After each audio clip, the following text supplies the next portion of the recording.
علی جناب محمد عبداللہ صاحب، السلام علیکم ورحمۃ اللہ وبرکاتہ۔ ہمارے چینل سے جڑنے کے لیے یوٹیوب پر سنی قادری رضوی نیٹ ورک کو سبسکرائب کریں۔ کیا اللہ رب العزت آپ کو جزائے خیر عطا فرمائے۔ فقیر قادری گدا نظامی بدر الدین احمد خان رضوی مصباحی آپ سے مخاطب ہے۔ آپ نے ہم سے پوچھا ہے کہ زکوٰۃ واجب ہونے کے لیے کون کون سی شرط کا پایا جانا شرط ہے۔ محب محترم، آپ کو اللہ تعالیٰ جزائے خیر عطا فرمائے۔ دیکھیے، زکوٰۃ کے واجب ہونے کی کل 10 شرطیں ذکر کی گئی ہیں اور اس کی تفصیل میں بڑی طویل گفتگو ہوگی۔ یہاں پر ہم مختصراً آپ کو اس تعلق سے وضاحت کر دیتے ہیں۔ پہلی شرط یہ ہے زکوٰۃ کے واجب ہونے کی مسلمان ہونا، لہذا کافر پر زکوٰۃ واجب نہیں ہے۔ یعنی اگر کوئی کافر مسلمان ہوا تو اسے یہ حکم نہیں دیا جائے گا کہ زمانے کفر کی بھی زکوٰۃ ادا کرے۔ دوسری شرط ہے بلوغ، اور تیسری شرط ہے عقل، یعنی بالغ ہو اور عاقل ہو، عقل مند ہو۔ لہذا نابالغ پر زکوٰۃ واجب نہیں، اور جو پاگل اور مجنون ہو اس کے اوپر بھی زکوٰۃ واجب نہیں، اور جنون اگر پورے سال کو گھیر لے تو ایسی صورت میں زکوٰۃ واجب نہیں، اور سال کے اول آخر میں اگر بیچ میں افاقہ ہوتا ہے درمیان میں اور باقی پورے سال وہ جنون ہی میں گزرتا ہے تو ایسی صورت میں واجب ہوگا۔ اور چوتھی شرط ہے آزاد ہونا، لہذا غلام پر زکوٰۃ واجب نہیں اگرچہ معذور ہو۔ اور پانچویں شرط ہے مال بقدر نصاب اس کے ملک میں ہونا، اگر نصاب سے کم ہے تو زکوٰۃ واجب نہیں ہے۔ اور نصاب آپ جانتے ہیں 7.5 تولہ سونا کی مقدار ہے یا 52.5 تولہ چاندی۔ چھٹی شرط ہے پورے طور پر اس کا مالک ہو، یعنی اس نصاب کی مقدار مال پر کا وہ مالک ہو، مال اس کے پاس ہو اور اس کا پورے طور پر مالک ہو، یعنی اس پر قابض ہو۔ ایسا نہیں کہ اس پر کسی اور کا بھی حق ہو، مکمل طور پر وہ اس کا مالک بھی ہو اور اس پر اس کا قبضہ بھی ہو۔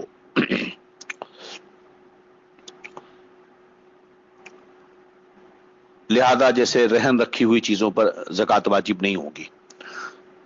اچھا، ساتویں شرط ہے نصاب کا دین سے یعنی قرض سے فارغ ہونا، یعنی اس کے پاس جو مال ہے جو نصاب کو پہنچ رہا ہے، جس کا وہ مالک ہے، اس پر قبضہ بھی ہے، اس کا 7.5 تولہ سونے کو پہنچ جا رہا ہے یا 52.5 تولہ چاندی کو ہے یا اس کی مقدار کو پہنچتا ہے، تو یہ بھی ضروری ہے کہ وہ دین سے یعنی قرض سے فارغ ہو۔ اب ایک شخص نصاب کا مالک ہے مگر اس پر قرض ہے کہ ادا کرنے کے بعد قرض اگر وہ ادا کر دے تو نصاب نہیں رہتی تو زکوٰۃ واجب نہیں۔ مثلا یہ کہ ایک آدمی کے پاس 2 لاکھ روپے ہیں اور وہ اس پر سال بھر گزر چکے اور اس کے قبضے میں ہے، عاقل ہے، وہ بالغ ہے، مسلمان ہے، لیکن وہ 1,90,000 روپے قرض ہے، قرض کھا کر اس سے مانگ نہیں رہا ہے اور یہ اس کو نہیں دے رہا، اپنے پاس رکھا، تو اب یہاں دیکھا جائے گا کہ 2 لاکھ روپے تو نصاب کو پہنچ رہے ہیں، کچھ نہیں تو کم سے کم 52.5 تولہ چاندی کو تو 2 لاکھ روپے کا نصاب کی قیمت 52.5 تولہ چاندی کی نصاب کو پہنچ جائے گی۔ تو اس صورت میں سال بھر گزرنے پر اس پر زکوٰۃ تو واجب ہونی چاہیے، مگر چونکہ وہ 1,90,000 قرض ہے تو 2 لاکھ میں تو 10,000 بچے جو اس کے پاس ہیں، بقیہ اس کا پورا نصاب جو ہے دین سے فارغ نہیں بلکہ قرض کو گھرا ہوا ہے، لہذا ایسی صورت میں اس پر زکوٰۃ واجب نہیں ہوگی۔ یہ مسئلہ ذہن میں یاد رکھیں۔ اور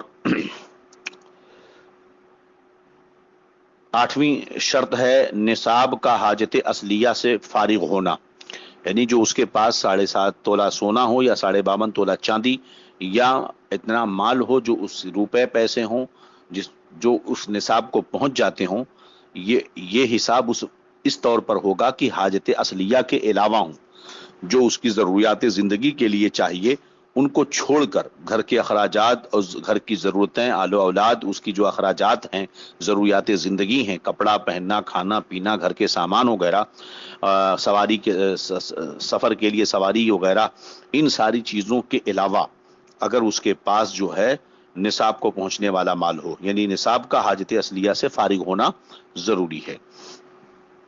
یہ بھی ایک شرط ہے زکوٰۃ کے وجوب کے لیے۔ 9ویں شرط ہے کہ وہ مال مال نامی ہو، یعنی بڑھنے والا ہو۔ بڑھنے والے مال پر زکوٰۃ ہوگی، حقیقتاً بڑھے یا حکماً بڑھے۔ اب یہاں پر بڑی لمبی تفصیل ہے، بہرحال حقیقتاً حکماً کچھ سمن جو ہے سمن خلقی ہوتے ہیں اور فعلی کہلاتے ہیں، دو چیزیں ہوتی ہیں۔ تو سونا اور چاندی یہ سمن خلقی ہیں، یعنی ان کی پیدائش ہی اسی لیے ہوئی ہے، یہ پیدا ہی ہوئے ہیں اسی لیے، اور جس کے ذریعہ یہ حاصل کیا جائے جیسے روپے پیسے وغیرہ تو اور دیگر چیزیں، تو وہ سمن جو ہے فعلی کہلائیں گے۔ بہرحال یہاں پر مال کا نامی ہونا ضروری ہے، اور ہمارے فقہاء نے یہاں پر یہ کہ 3 قسم کے مال پر زکوٰۃ ہے۔ وہ کیا ہے؟ سمن یعنی سونا چاندی، نمبر 2 مال تجارت، نمبر 3 سائمہ یعنی چرائی پر چھوڑے ہوئے جانور۔ اور 10ویں شرط ہے سال کا گزر جانا۔ سال کا گزر جانا، سال سے مراد قمری سال ہے، یعنی چاند کے مہینوں سے 12 مہینے، شروع سال اور آخری سال میں نصاب کامل ہے، مگر درمیان میں یا اس میں نصاب کی کمی ہو گئی تو یہ کمی کچھ اثر نہیں رکھتی، یعنی زکوٰۃ واجب ہے۔ مطلب یہ ہوا کہ ایک آدمی کے پاس پہلے مہینے میں چاند کے اس کے پاس اتنا مال موجود ہے جو نصاب کو پہنچ رہا ہے، اس پر اس کی ملکیت حاصل ہے، اس کے قبضے میں ہے، دین سے فارغ ہے، حاجت اصلیہ کے علاوہ ہے، اور اس کے بعد وہ سال بھر گزر گئے اس کے اوپر، بیچ میں ایسا ہوا، اس کو مثال کیوں تو سمجھیں کہ سال کے پہلے مہینے میں اس کے پاس 2 لاکھ روپے تھے، اب وہ کاروبار کرتا رہا، 2 لاکھ ہمیشہ اس کے پاس بیلنس رہا، کاروبار میں جو لگا کر چلتا رہا، 2 لاکھ روپے کا وہ مالک رہا، مگر 2-4 مہینے میں کبھی بیچ میں ایسا ہوا کہ وہ 2 لاکھ سے کم ہو گیا، پھر 2 لاکھ سے زیادہ ہو گیا، پھر 2 لاکھ سے کم ہوا، پھر 2 لاکھ سے، لیکن اخیر سال میں وہ 2 لاکھ رہا تو یا اس سے زیادہ ہوا تو اس صورت میں اس کے اوپر زکوٰۃ واجب ہوگی۔